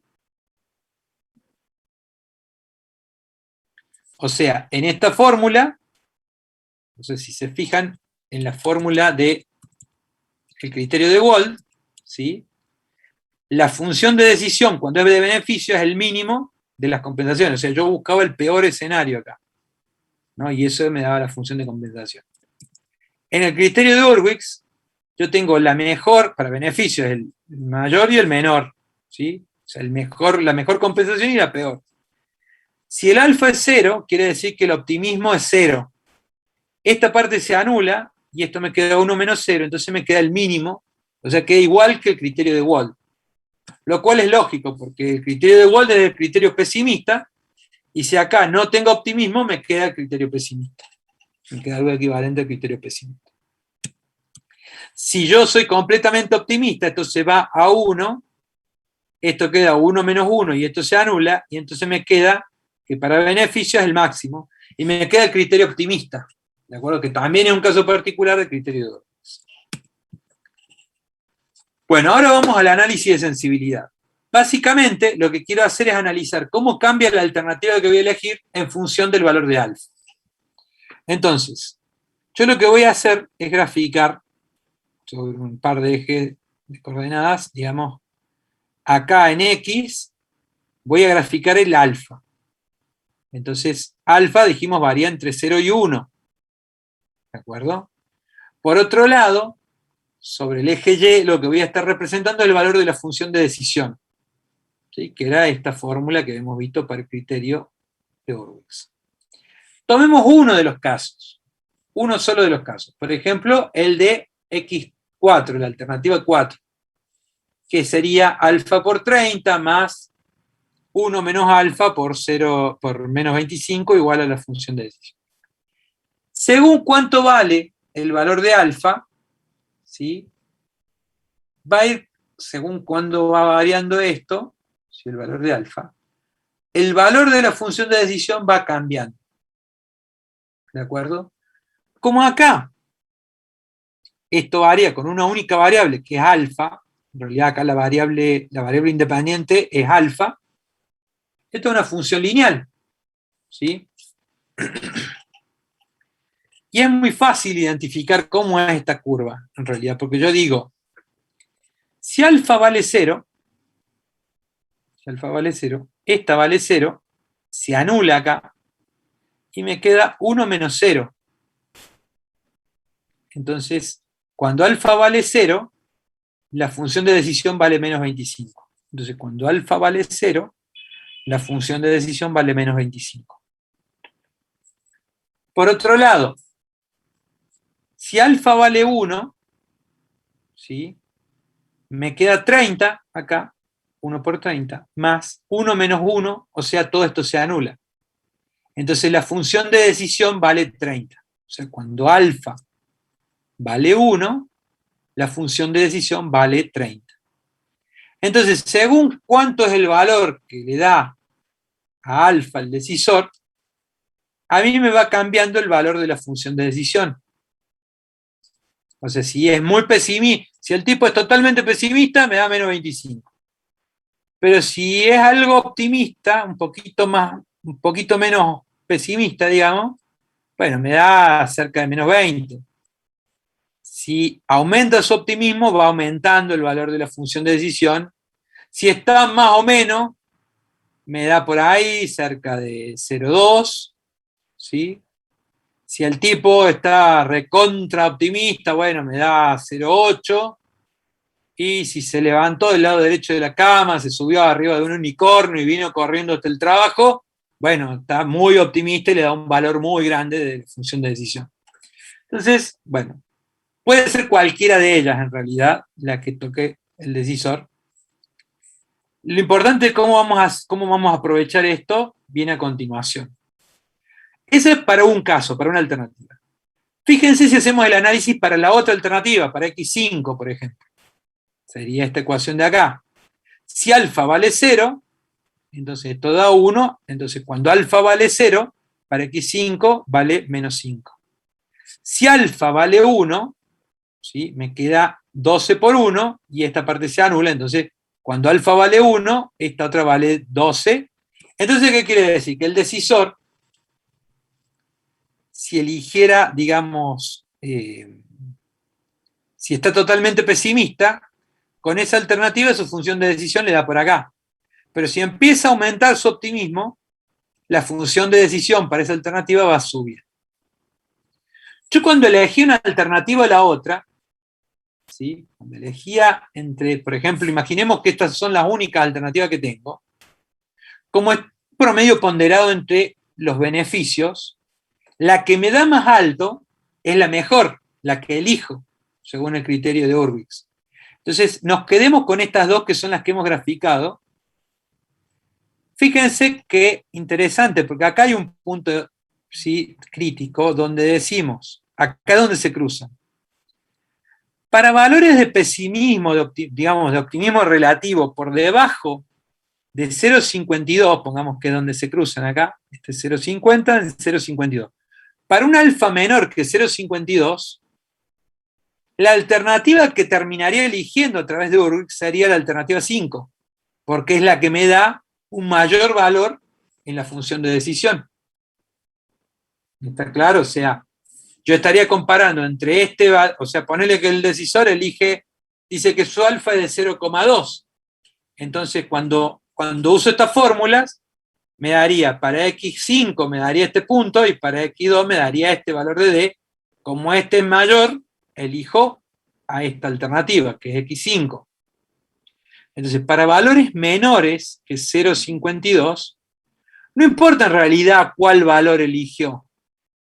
O sea, si estaba de más o menos para pesimista, termina eligiendo a la alternativa 5. ¿Sí? Y en cambio, si está más bien optimista, o sea, si está por arriba de 0,52, el decisor terminaría eligiendo, según el criterio de Hurwitz, la alternativa 4, que le da mayor valor, digamos, de promedio ponderado. ¿Está claro esto?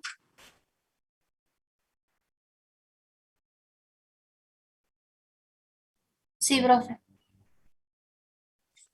Es decir, yo puedo graficar estas dos rectas, suponiendo que son las dos únicas alternativas, y a partir de ahí yo ya conozco el punto crítico desde el cual cambia cuál alternativa elegiría, y digo, para valores menores de este, de 0,52, la alternativa que elegiría siempre es X5, no me importa qué tan pesimista sea.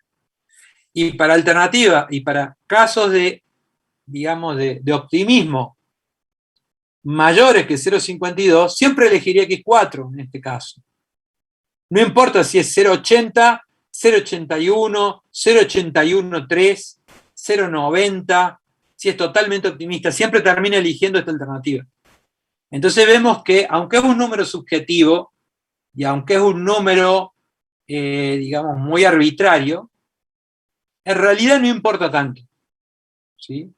Mientras más o menos refleje en algún grado qué tan optimista está, bueno, con este análisis terminamos dándonos cuenta que tiene sentido la alternativa que está eligiendo. ¿Sí? El problema es si el nivel de optimismo que tira es algo por ahí, porque ahí sí realmente vamos a tener un problema, ya que como es subjetivo y esa precisión cambia, digamos, en realidad no hay precisión, porque acá dice 0,52, como podría decir 0,525. ¿Y quién me puede desmentir que ese 5 es real o no? Ese 0, esas centésimas valen o no valen.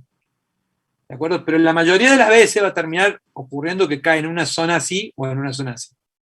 Bueno, para nuestro problema real no estaban solamente estas dos alternativas, sino que están las 5. Con lo cual graficamos todas, y lo que podemos observar es que hay un tramo, ¿sí? Hay una sección acá de alfa, de valores de alfa, que están por debajo de 0,4, ¿sí? Hay lo que llamamos un alfa crítico, o sea, alfa crítico 1, que es donde se cruza la alternativa esta, la 2, la celeste, y la rosa, que es la X3. Entonces, para valores menores que alfa asterisco 1, va a elegir la alternativa 2. Superando esos valores, empieza a elegir la alternativa 3, hasta que se cruza con el segundo valor crítico de alfa, ¿sí? A partir del cual empieza a elegir la alternativa 4. Entonces, hay 3 lugares donde, bueno, si su alfa, su nivel de optimismo está medio bajón, entonces elige la alternativa 2. Si está más o menos, termina eligiendo la alternativa 3, y si está muy para arriba, entonces elige la 4. ¿Sí? O sea, si está muy, muy optimista, quiero decir acá, entonces elige la alternativa 4. ¿Quedó claro, chicos?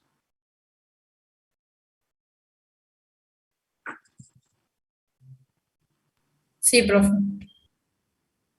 Bien, un último punto, bueno, para calcular cuál es el alfa crítico, deberían igualar simplemente las rectas, o sea, donde se cruzan, un poquito más atrás, donde se cruzan estas dos, es el lugar, ¿sí?, donde tienen el mismo valor de la función de decisión y el mismo valor de alfa.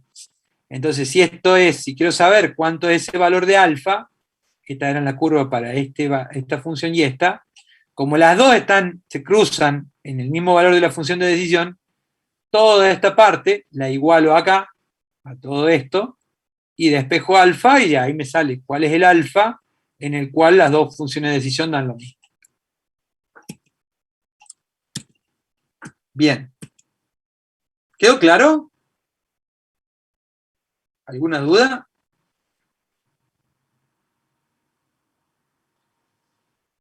Bueno, criterio de X probabilidad.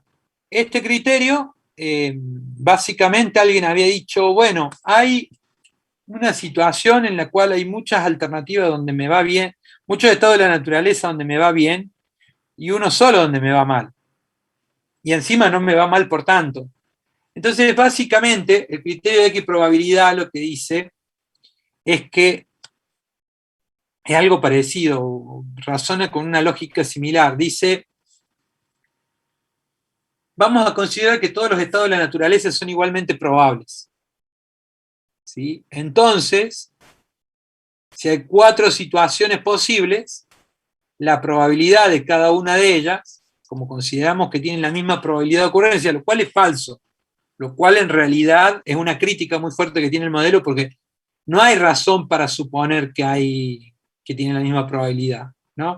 La probabilidad puede ser desconocida en todo caso. Pero bueno, el criterio lo que dice es que, dado que no conocemos las probabilidades, tampoco podemos afirmar que no son la misma probabilidad. Entonces, considera que tienen la misma probabilidad y lo que va a hacer es calcular la función de decisión como el valor esperado, suponiendo la misma probabilidad. De valor esperado vamos a hablar mucho en las próximas clases. No voy a entrar en detalle ahora, ¿sí? Pero básicamente el valor esperado se calcula como dado un evento, ¿sí?, que tiene posibles distintos resultados, el valor esperado es con distintos posibles resultados con probabilidades conocidas. El valor esperado es multiplicar la probabilidad de cada resultado por el resultado y hacer la sumatoria de eso. O sea, hacer la sumatoria de los productos de las probabilidades por sus resultados correspondientes. Entonces acá sería 0,25 por menos 2, más 0,25 por 5, más 0,25 por 7, más 0,25 por 8. Y eso me da el primer resultado. Y esto lo voy calculando para todos los otros. Teniendo en cuenta que en este caso particular todas las probabilidades van a ser iguales, aritméticamente el valor esperado, en este caso en que todas las probabilidades son iguales, es lo mismo que calcular el promedio. ¿De acuerdo? Sin embargo, conceptualmente no está bien decir que es el promedio de los resultados, no es lo mismo, o sea, matemáticamente me va a dar el mismo número, pero conceptualmente estoy calculando el valor esperado. Sé que en su casa se están sonriendo por esto, pero bueno, formalmente esto es así, digamos. Aritméticamente lo calculo igual que si fuera el promedio, porque en este caso las probabilidades son las mismas, entonces la fórmula termina siendo lo mismo, la cuenta que voy a hacer es la misma, pero conceptualmente no estoy calculando el promedio, estoy multiplicando la misma probabilidad de ocurrencia en realidad por cada evento, que bueno, termina siendo el mismo número. ¿Sí? Después vamos a ver por qué tiene sentido esto de usar valores esperados para tomar las decisiones. Pero vamos a entrar mucho más en detalle cuando veamos universo probabilístico, así que no quiero hacer lío con eso, porque igual ya estamos terminando la clase. ¿Quedó claro hasta acá?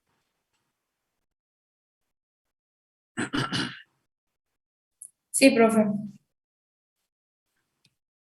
Bien, en este caso, en todos los casos, bueno, es 1 sobre n, que sería la probabilidad de ocurrencia, porque esto es lo mismo que si es 0,25 por esto, más 0,25 por esto, más 0,25 por esto, más 0,25 por esto, de esa cuenta yo podría sacar factor común 0,25, que es lo que ocurre acá, y lo que me quedaría es la sumatoria de los valores de compensación.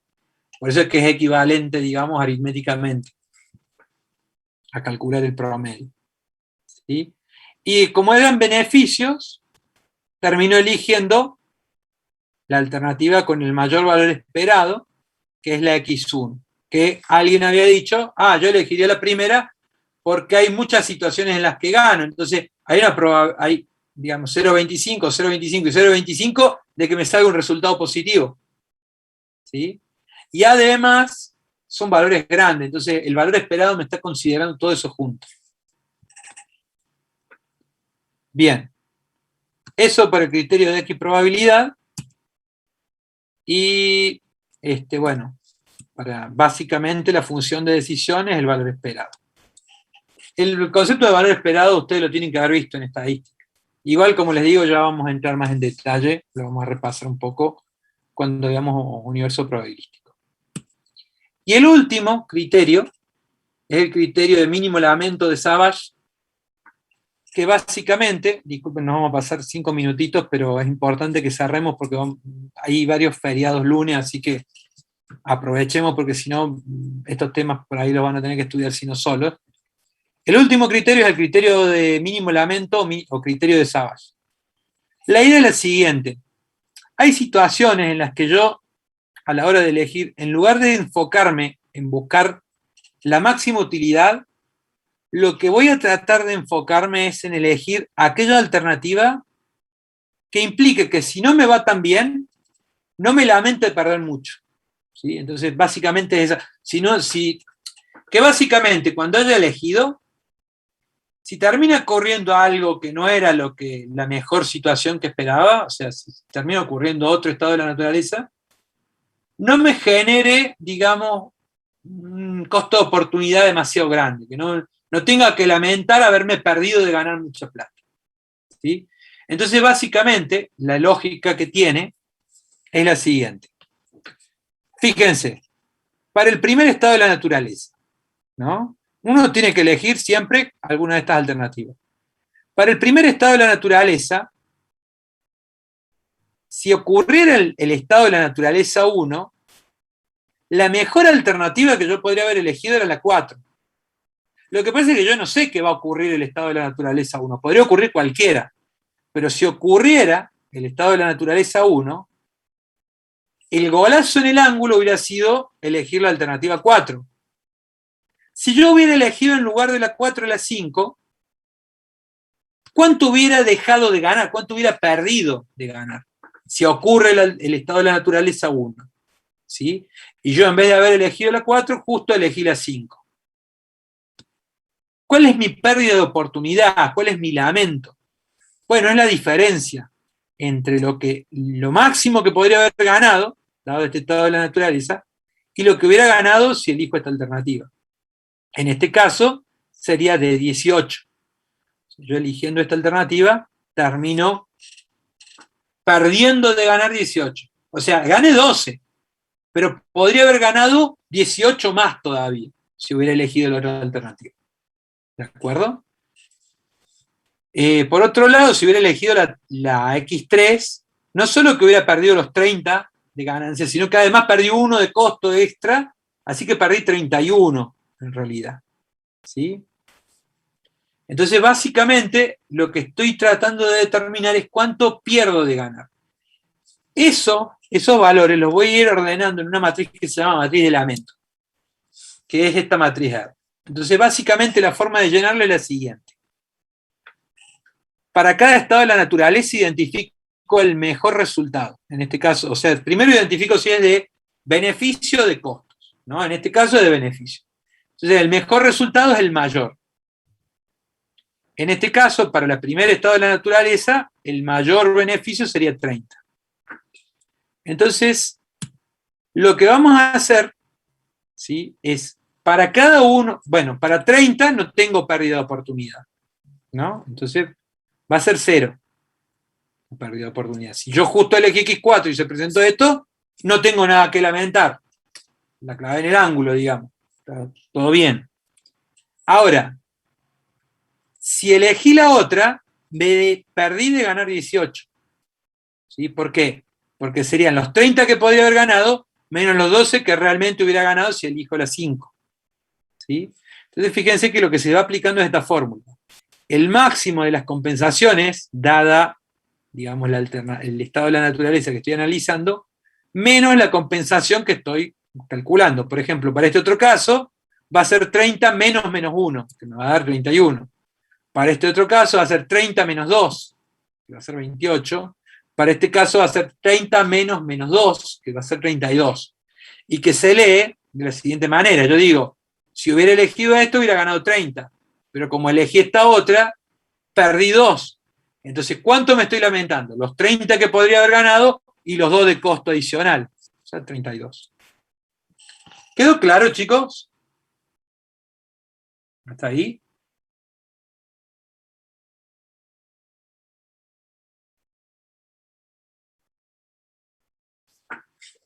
¿Gente? Sí, profe. Bueno, entonces, bueno, completo el resto de la tabla, nada. Completamos acá rápido. Estos son los valores. O sea, para el siguiente, por ejemplo, si hubiera estado el estado de la naturaleza 2, lo mejor que podía ocurrir era haber elegido la 1 y gano 5. Entonces, si elegía la otra, ¿sí?, perdí de ganar 2. Si elegía esta, perdí de ganar 7, porque perdí los 5 y además tuve un costo de 2. Si elegí esta, gané 0 y podría haber ganado 5, entonces perdí de ganar 5. Entonces, recuerden esto, la matriz R, o matriz de lamento, siempre una matriz de costos, porque siempre va a estar expresando una pérdida. puede ser la pérdida de oportunidad, o si la matriz original era de costo, es cuánto costo extra voy a estar pagando. Pero siempre va a ser una matriz de costos R. Entonces, una vez que tengo esa matriz R de costos, lo único que voy a hacer es considerar que voy a ser conservador, voy a ser pesimista en que quiero limitar el costo que voy a tener que lamentar. Entonces simplemente aplico el criterio pesimista sobre esta matriz de costos. El criterio pesimista decía, de cada alternativa elijo el peor escenario. Como son costos, el peor acá es 32, el peor acá es 28, el peor acá es 31, el peor acá es 35 y el peor acá es 18. Y de todos ellos, elijo el mejor. Como son costos, el mejor es el mínimo. ¿Sí? Entonces, esta alternativa debería ser la que elegiría si lo que quiero es limitar el lamento. ¿Sí? O sea, si lo que quiero es limitar, digamos, la pérdida de oportunidad que podría tener por no haber elegido la mejor alternativa para un caso de estado de la naturaleza que se presentó. ¿Quedó claro? Acá una cosa importante es que no importa si el problema era de costos inicialmente o si era de beneficios. Cuando yo calculé la matriz de lamento ya quedó expresado en lamento, que es un costo. Entonces el criterio que aplico de Wald siempre es el criterio de Wald para costos. O sea, el min-max. ¿Está?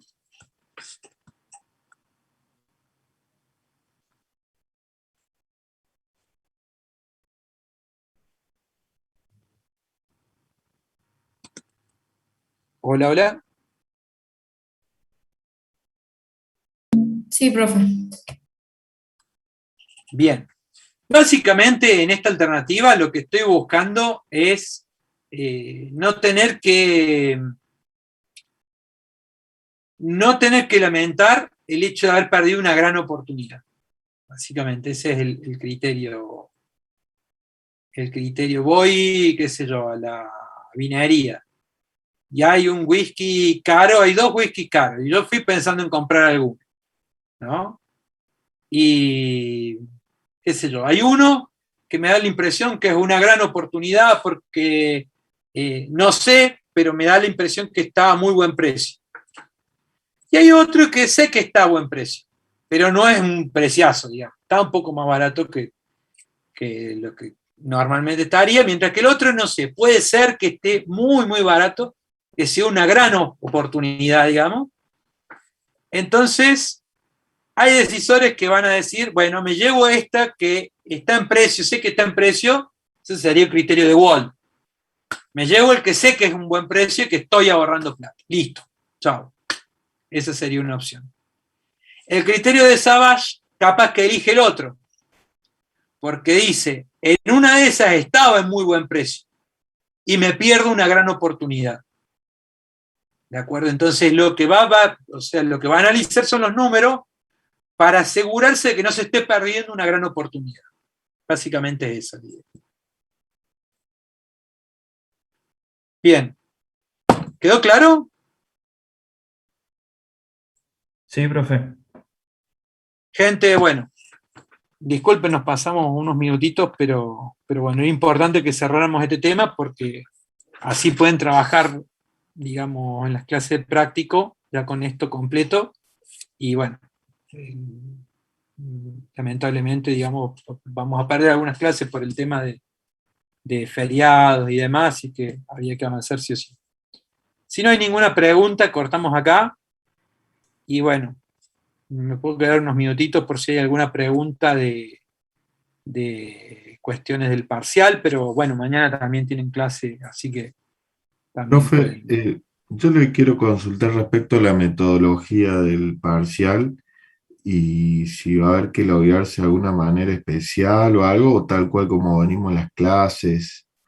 Yo la primera materia que voy a cursar o rendir, mejor dicho, de manera Bueno, qué bueno que lo virtual. preguntas. Fíjate, debería estar disponible. Ya les ha mandado un mail el profesor Castro, que es el coordinador de la cátedra, digamos, que ya avisando sobre temas del parcial. Fíjate que en el aula virtual deberías tener una no sé, creo que está disponible ya un protocolo donde te explica todas las cosas que tenés que tener presente a la hora del parcial. Y ahí está detallado todo. Ok, lo ¿Sí? busco. Básicamente, pero es lo que dice el protocolo. Pero básicamente se va a rendir a través del aula virtual, entonces va a tener un formulario, va a tener que hacer las cuentas y cargar los valores en el formulario, ¿sí? Subir papeles de trabajo, probablemente se deje alguna sección para que suban fotos de los papeles de trabajo, va a haber un link para conectarse, no es este el link, ¿sí? No es el link del aula, sino que va a haber un link para el examen, ¿de acuerdo? Que va a figurar ahí, en la sección correspondiente dentro del aula virtual. Entonces vayan identificando si ya está disponible, lean el protocolo, así tienen claro, digamos, cómo va a ser la cosa y listo. Duración más o menos, simplemente ya para adelantar algo y después leo el protocolo. Mira, la verdad es que si te digo un número te miento, porque, digamos, eso es un poco, hay que, hay que definir todavía cuánto le vamos a dejar en función de cuántos ejercicios vamos a estar pidiendo, ¿sí? De la complejidad de los ejercicios. Digamos que ya tenemos varios cargados y bueno, hay un tema ahí de también ver que no sea demasiado tiempo ni que sea demasiado corto que no les deje hacer las cosas. Ok, profe, gracias. Profe, ¿se va a poder usar Excel para resolver o todo en papel tiene que ser? Ahí lo va a decir en el protocolo, la verdad que no te sé decir, en todo caso seguro Bien. que va a llegar, digamos, la notificación, yo voy a preguntar ahora, porque eso es una de las cosas que habría que Sí, no definir. sé, yo no lo encuentro en la web, pero bueno, capaz no lo estoy encontrando, no sé la verdad si mis compañeros o alguno pudo encontrar eso. A ver, dame un segundito y me fijo. Justo como tuve que reiniciar la máquina. A ver, denme un segundo, por favor.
Bien, a ver, no sé si ustedes lo pueden ver porque yo tengo la vista de docente, pero si vas a la página del UB, de la materia de investigación operativa, eh, fíjate que en pestañas tiene que decir, la primera dice general, la segunda dice IO y la tercera Ujú. dice actividades parciales. ¿La ves? Sí, sí, sí. ¿Podés entrar a ella? Si le haces clic, Sí, entra. me aparece inicio, que dice el mensaje profesor Castro, sábado 14 del 8 a las 14 horas, primer parcial, confirmado para todos los grupos, valoración de las calificaciones y los temas que entran, y hasta Claro, ahí. Y después actividades 2021 fueron las evaluaciones parciales, las estructuradas, perdón. claro. Sí, bueno, eso es Pero otra cosa. eso es lo que me figura. A mí también. Claro, bueno, hay partes, hay secciones ahí que se van a activar, digamos, de lo que tiene que ver con el parcial, este, Ah, se va a claro, activar el la día del pestaña parcial, parciales digamos. 2021 supongo que se tiene que Claro. activar. Bien, Claro, perfecto. Gracias. El protocolo, digamos, si hay que loguearse de alguna manera en particular o algo, eh, todavía no está publicado, digamos. No, veo que no, va, yo no lo veo acá. En todo Básicamente caso, la duda mía es si voy a tener que descargar algo o eh, validar, no sé, mi Zoom o algo de eso para no perder tiempo ese día, nada más. bueno, Pues es la primera tema vez que voy a del rendir un aula, examen, lo que ¿no? sí, a ver, nosotros desde el principio, desde el primer día de clase, les dijimos que tienen que tener el usuario de, oficial, digamos, que tendrían que entrar a estas clases con el usuario institucional, digamos.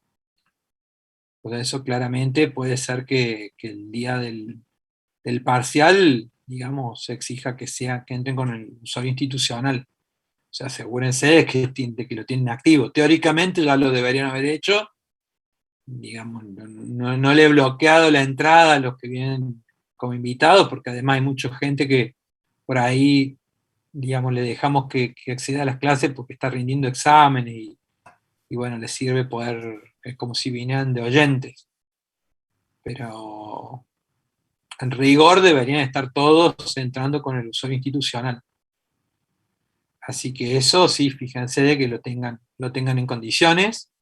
Eso por un lado, bueno, la actividad, como les digo, va a ser a través de un formulario en, en el aula virtual, Ok, que lo voy van a a tener investigar. disponible ahí y el link también, el link para el aula virtual, para el Zoom, digamos, la sesión de Zoom o de Meet, va a estar ahí también. Ok, voy a ver cómo activar eso. Yo me estaba entrando todas las clases, digamos, desde mi entro en la V, accedo, digamos, al enlace que publicó usted y después, bueno, entra con lo que sería mi Zoom personal, digamos, mi usuario Zoom Claro, lo personal. que pasa es que, por ejemplo, no sé quién está hablando, Ezequiel. Ezequiel, sí, Bien, Ezequiel, vos podés tener un usuario que se llama s@hotmail.com. sí. Y tenés un usuario que es tu número de legajo, Ujú, @frcutn.edu.ar, ¿tá? ok, sí. Ese, en realidad, ese usuario Ujú, te da acceso al Zoom. Y ese es el usuario con el que tendrías que haber estado entrando al Zoom. ok. Bueno, voy a ver cómo Entonces nosotros activarlo acá en el tenemos caso. posibilidad de bloquear el acceso a quien no venga con el usuario, digamos, Ujú, institucional, pero bueno, claro. como usted antes no, yo por lo menos no lo he puesto y calculo que los otros profes tampoco, pero en realidad se podría bloquear. Por eso, digamos, ténganlo disponible, Ok. ténganlo en condiciones para rendir por las dudas, que no vaya a haber problema por eso, porque ha habido materias donde ha habido problemas con eso. Ok, profe, muchas gracias. No hay problema. Bueno, chicos, con esto cortamos entonces. Nos vemos. Buenas noches y hasta la próxima.